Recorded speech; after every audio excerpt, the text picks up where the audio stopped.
آج ایک مسئلہ بتا دوں آپ لوگوں کو، بس ایک ہی مسئلہ بتاتا ہوں۔ آج کل شادیاں ہوتی ہیں، دیکھا ہوگا آپ نے، شادی جو ہے نا وہ ایک دو دن کا کھیل نہیں ہوتا اور ایک دو مہینے کا وقت نہیں ہوتا۔ شادی جو ہے یہ پوری زندگی کا ایک کانٹریکٹ ہے، پوری زندگی کا ایک معاملہ ہے، اور شادی کے اندر عبادت سے زیادہ معاملے کا پہلو۔ دیکھا آپ کسی سے تجارت کرتے ہو نا، تجارت، تو بھائی تجارت کے اندر عام ذہنیت کیا ہے کہ بھائی یہ تجارت ایک دنیاوی کا ایک معاملہ ہے، اور عبادت کا پہلو اس کے دوسرے نمبر پر ہے۔ تو نکاح کے اندر بھی وہ عبادت بھی ہے، سنت بھی ہے، لیکن عبادت اور سنت ہونے کے ساتھ ساتھ میں یہ ایک معاملہ بھی ہے، دو لوگوں کے درمیان، ایک مرد اور ایک عورت، ان دونوں کے درمیان کا ایک معاملہ ہے، اور یہ معاملہ ایسا ہے جو زندگی بھر کا ہے، بہت لمبی زندگی ہے۔ دوسرے مذاہب کے اندر تو کیا ہے کہ بھائی شادی ہے، چلو بھائی کوئی مسئلہ نہیں ہے، بہت سی جگہوں کے اوپر تو شادی بھی نہیں ہوتی، شادی کے بغیر ہی اپنی ضرورتیں پوری بعض مذاہب کے اندر۔ لیکن اسلام ایسا ہے کہ شادی، اور وہ شادی بھی ایسی کہ پوری زندگی نبھانا ہے، اس کی تلقین ہے۔ ہاں اگر نہیں نبھ پا رہی ہے تو وہ ایک دوسرے مسائل ہے۔ تو چونکہ یہ پوری زندگی کا ایک معاملہ ہے تو اچھی طرح سوچ سمجھ کر انسان کو کرنا چاہیے، سوچے سمجھے بغیر قدم نہیں اٹھانا چاہیے۔ اس میں عام طور پر جو ہے نا غلطیاں مختلف لوگوں سے ہوتی ہے۔ کبھی کبھی جو پیرنٹس ہوتے ہیں، جو والدین ہوتے ہیں، وہ بس ایسا ہے کہ جہاں سے رشتہ آتا ہے، چاہے لڑکی کا ہو چاہے لڑکے کا ہو، جہاں سے رشتہ آتا ہے تو بغیر کسی تحقیق کیے ہوئے فوراً ہی کہ چلو بھائی سر سے بوجھ ہٹ جائے۔ نہیں، سر سے بوجھ ہٹانے والے کام مت کرو۔ یہ چونکہ پوری زندگی کا معاملہ ہے، اس لیے آپ تحقیق کرو، تحقیق کرنے کی شریعت نے اجازت دی ہے، تحقیق کرنے کی شریعت نے اجازت دی ہے۔ لڑکی ہے یا لڑکا ہے، جس کی بھی تحقیق کرنی ہو اس کی تحقیق کرنے کی اجازت ہے۔ اسی لیے آپ نے دیکھا ہوگا کہ عام حالات میں کسی عورت کو دیکھنا جائز نہیں ہے، لیکن جس لڑکی سے شادی کرنی ہے اس عورت کو دیکھنے کی شریعت نے اجازت دی ہے۔ کیوں دی ہے بھائی؟ اس لیے کہ زندگی بھر کا معاملہ ہے، دیکھے بغیر کر لوگے اور پھر اس کے بعد زندگی بھر پچھتاؤ گے، یار میرے کو تو پسند ہی نہیں آ رہی ہے، تو پہلے دیکھنا تھا نا، دیکھے بغیر کیوں کی؟ نہیں پسند آ رہی تھی پہلے ہی منع کر دیتے۔ اسی طریقے سے غیبت کرنا جائز نہیں ہے، حرام ہے، لیکن رشتوں کے معاملے میں اگر کسی لڑکی کی یا کسی لڑکے کی کسی جگہ پہ بات چیت چل رہی ہے اور لڑکی والے یا لڑکے والے اگر آپ سے آ کے پوچھتے ہیں کہ بھئی ہمیں فلاں جگہ سے رشتہ آیا ہے یا ہم وہاں پہ کرنا چاہتے ہیں، تو کیا کریں یا نہیں کریں؟ تو ہاں مخواہ کے تو کیڑے نہیں نکالنے ہیں، لیکن اگر واقعی کوئی ایسی چیز ہے جو چھپائی جا رہی ہے اور واقعی نقصان دہ ہے، اگر وہ انسان نے بتا دیا تو وہ غیبت کے زمرے میں نہیں آتا ہے۔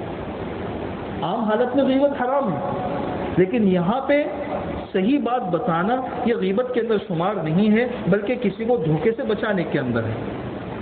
لیکن اس کے ساتھ میں اتنی بات بھی دھیان رکھو کہ تحقیق کی حد تک ہو، بس بالکل ایسا نہیں ہو جانا چاہیے کہ بھئی یہ تو سی بی آئی کی ریٹ پڑ گئی ہے۔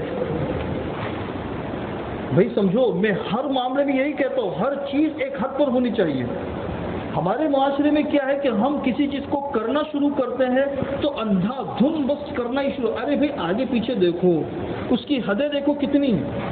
آج کل جو انکوائری اور تحقیق ہوتی ہے تو اتنی ڈیپ میں انسان چلا جاتا ہے کہ وہ اچھا خاصا سامنے والے کو بدنام کر دیتے ہیں۔ لڑکی کی انکوائری کرنے کے اوپر آئیں گے تو بالکل اچھی خاصی بیچارے کو بدنام کر دیں گے، لڑکے کی وہ کرنے کے لیے آئیں گے تو اچھا خاصا اس کو بدنام کر دیں گے۔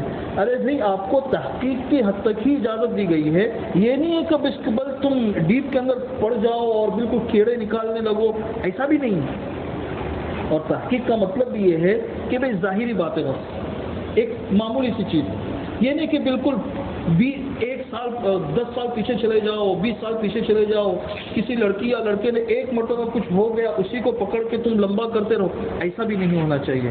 تحقیق کی اجازت ہے، لیکن تحقیق میں بہت زیادہ ڈیپ میں جا کے کسی کو بدنام کرنے کی اجازت نہیں ہے۔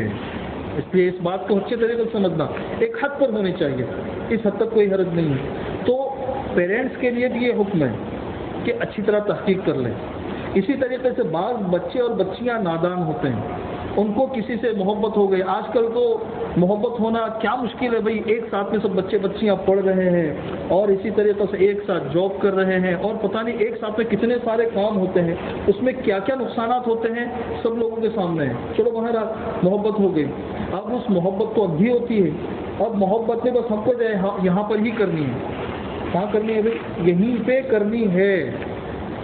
بھائی والدین جو ہے وہ تم سے زیادہ سمجھدار ہیں, تم سے زیادہ دنیا دیکھے ہوئے ہیں, وہ کسی اپنے بچے کا برا نہیں چاہیں گے.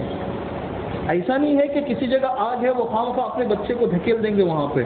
اس میں ماں باپ کے بات کی رعایت رکھو, جیسے کہ ماں باپ کو زیادہ تجربہ ہے, ان کے حوالے کر دو کہ بھئی ہم کو یہاں پہ پسند ہے, آپ دیکھ لو, اگر آپ کو مناسب سمجھے تو ٹھیک ہے, نہیں تو آپ جہاں کہو گے وہاں ہم تیار ہیں. یہ ایک فرما بردار بچی اور بچے کا ایک اسلامی تقاضا ہے, یہ مزاج ہونا چاہیے.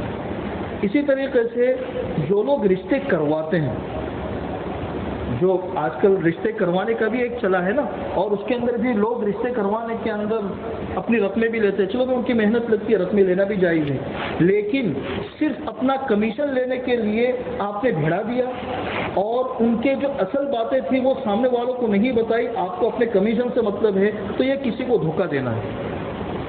اگر آپ رشتے کروانے کا کام کرتے ہو اور واقعی کوئی ایسی چیز ہے جو آئندہ چل کر لڑکی کے لیے نقصان دہ ہے یا لڑکے کے لیے نقصان دہ ہے, تو پھر آپ سامنے کلیئر کر کے پھر رشتے کرواؤ. صرف اپنے کمیشن کو مت دیکھو, بلکہ دو لوگوں کی مستقبل کی پوری زندگی کو بھی آپ دیکھو.